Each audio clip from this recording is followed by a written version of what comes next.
Hello YouTube and people of the interwebs. Welcome back to another Doctor Who news video. Today we're going to be discussing a wide variety of topics, so strap yourself in for the headlines. We've got some exclusive filming footage from the war between the land and the sea. We've got the possibility of Georgia Tennant returning to Doctor Who. We've got a secret project teased by Russell T Davies, and much more. There's been a little debacle, is that a word? An occurrence over on Twitter. First time I saw this news was yesterday from Doctor Who Production News. They stated that, according to someone who listened to the newest episode of the 42 to Doomsday podcast, you can find a link to that in the description, a Disney insider allegedly told a guest that while Doctor Who viewership was solid and met expectations, Disney Plus retained only 30% of those new subscribers after they binged. On the surface, that's really not bad. An extra 30% of people staying on, using Disney Plus. Surely that's got to be good for Disney Plus. This tweet made a lot of people question, well,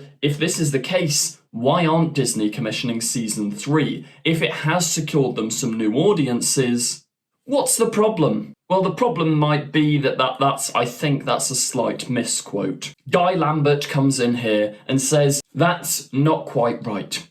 He claimed that of all the people who'd subscribed for a month to Disney Plus to watch Doctor Who, only 30% renewed after the first 4 episodes had dropped. Now, that figure makes a lot more sense. And before we discuss this topic, I do just want to go and give a shout out to the podcast that this actually came from. If you want to hear exactly what they say on the topic, rather than just second-hand information from myself and others on Twitter, as I say, you can find that in the description down below. They also have a Twitter page, so feel free to go and follow them on there. You can kind of see why maybe Disney isn't too happy with the viewing figures it's getting. And I do think maybe that was a little bit of a problem with the series. The first 4 episodes of season 1, in my opinion, weren't the strongest. I thought Boom was very good, but 73 Yards felt a little bit too out of the box for that early into Doctor Who.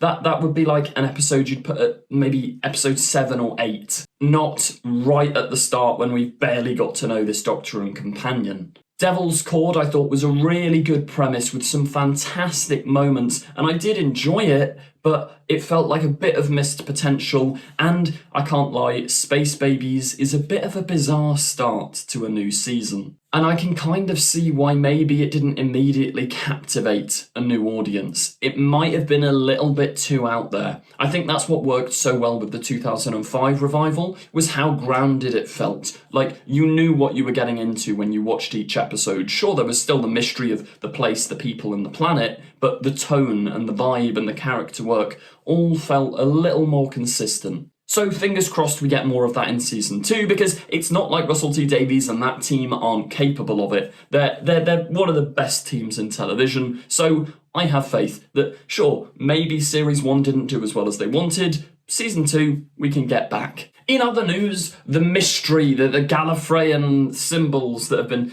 popping up everywhere, I think this was the grand reveal. Calling all Time Lords, share your messages with the universe with our official Galif Fran translator. If that was the only thing for the mystery, I suppose it's quite cool. It caused controversy on Twitter because apparently this is very similar to a fan-made version of the language, but it's slightly different.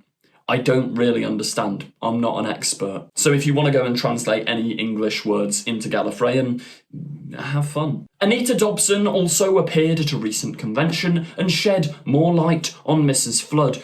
But if you want to see all of that, all of those theories, and what Anita Dobson actually said, subscribe to this channel, because I've got a video coming out within the next few days breaking down who I think Mrs. Flood may be. And then the big news, the big secret project from Russell T Davies, which may in fact involve Georgia Tennant. Is the Doctor's daughter that's actually the Doctor's wife that's also the Doctor's daughter in real life, possibly returning to Doctor Who. Before that, I do just want to also shamelessly plug in other Doctor Who news. The Doctor Who Echo fan film trailer, actually, that came out this week.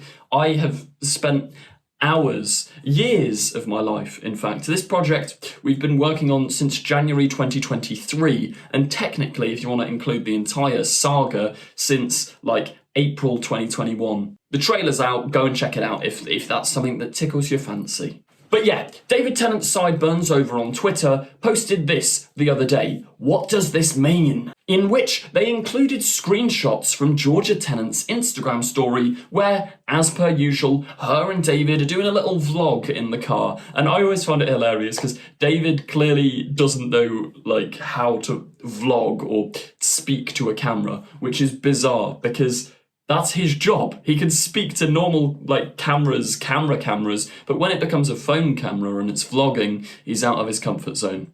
But it's always very funny. Anyway, Georgia says that they're on their way to somewhere exciting, but she's not allowed to say where, and that it's top secret. And if you add some dots together, in the latest edition of Doctor Who magazine, showrunner Russell T Davies promises that there's a secret project being worked on that he's doing something for that hasn't been announced yet. So it can't be The War Between the Land and the Sea, the spin-off that's currently filming. Speaking of which, shout out to this user over on Instagram who sent me some exclusive clips of the War Between the Land and the Sea filming. Some very interesting happenings there. There's like a big metal box that gets knocked off a like containment unit into the lake or into the sea or into some body of water. Then Russell Tovey's character runs after the box. So I reckon they've captured a sea devil. Sea devil escapes. Russell Tovey's character, he's also been shouted as a fish lover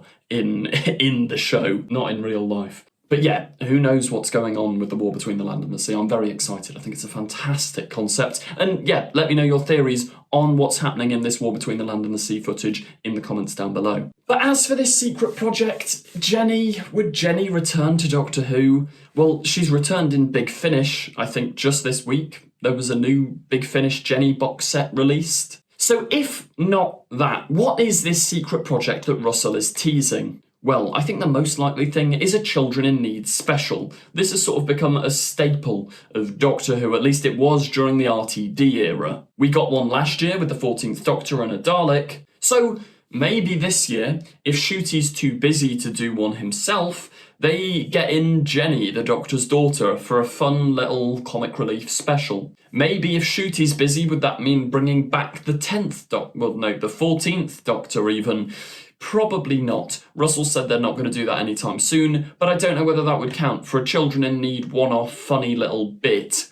Maybe you could bring back the 14th Doctor if Ncuti's not around. Or, if this does coincide with what Georgia Tennant's talking about, it could well and truly be a short Children in Need, Jenny-centred special. Maybe it's her trying to find her dad. And if you want to go really bonkers and fanservice-y, she could be bumping into different versions of her dad, including her actual father, Peter Davison. If not, could it potentially be a Tales of the TARDIS type thing? Whatever it is, I reckon it's done with BBC funding because, as we know, Disney haven't officially confirmed anything for season 3 and onwards. So yeah, just like Tales of the TARDIS, they may have got a little bit of extra funding from the BBC and they're creating a tiny little fun project. Let me know your theories in the comments down below, and as ever, if you did enjoy this video, please do remember to like, comment, subscribe, favourite, share, etc. Check out the Patreon for exclusive access to early updates, early videos, and exclusive cast vlogs from Echo's Destiny.